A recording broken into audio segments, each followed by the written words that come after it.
اعوذ باللہ من الشیطان الرجیم بسم اللہ الرحمن الرحیم اللہم صلی علی سیدنا و مولانا محمد و علی آل سیدنا و مولانا محمد و بارک وسلم۔ لاکھوں کروڑوں درود پاک خاتم النبیین حضرت محمد مصطفیٰ صلی اللہ علیہ وآلہ وسلم پہ۔ گنبد خزہ کے چاہنے والوں کو وقاص احمد کی طرف سے السلام علیکم۔ فضائل سورہ کاف۔ حدیث نمبر 1، حضرت عبداللہ بن کعب رضی اللہ تعالیٰ عنہ سے روایت ہے کہ سرکار دو عالم صلی اللہ علیہ وآلہ وسلم نے فرمایا کہ جو شخص سورہ کاف پڑھے گا تو اللہ اس پہ موت و عالم سکرات میں آسانی فرما دے گا۔ اس سورت کا حضور صلی اللہ علیہ وآلہ وسلم اکثر پڑھا کرتے تھے۔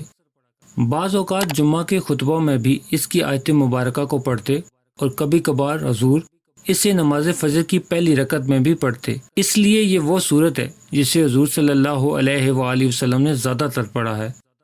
اس کی تلاوت سے ہدایت حاصل ہوتی ہے اور خشیت الہی بھی پیدا ہوتی ہے۔ فصل بوتے وقت فصل کے بیج پہ ایک مرتبہ پڑھ لینا خیر و برکت کا باعث ہے۔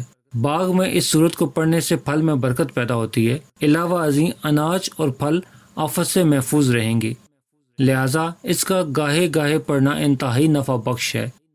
جو کہ سورہ کاف کو 3 مرتبہ پڑھ کے سرمے پہ دم کر کے اپنی آنکھوں میں ڈالتا رہے گا تو اس کی بصارت کبھی ضعیف نہیں ہوگی۔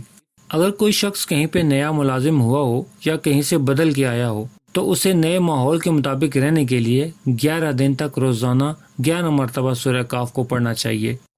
اس کے پڑھنے سے دفتر کا ماحول اس کے لیے سازگار بن جائے گا۔ جو شخص سورہ کاف کو روزانہ ایک بار پڑھے گا اس کی جان بڑی آسانی سے نکلے گی اور اس کی قبر کی منازل میں سورہ کاف کی تلاوت کی برکت سے اللہ تعالیٰ آسانیاں پیدا فرما دے گا۔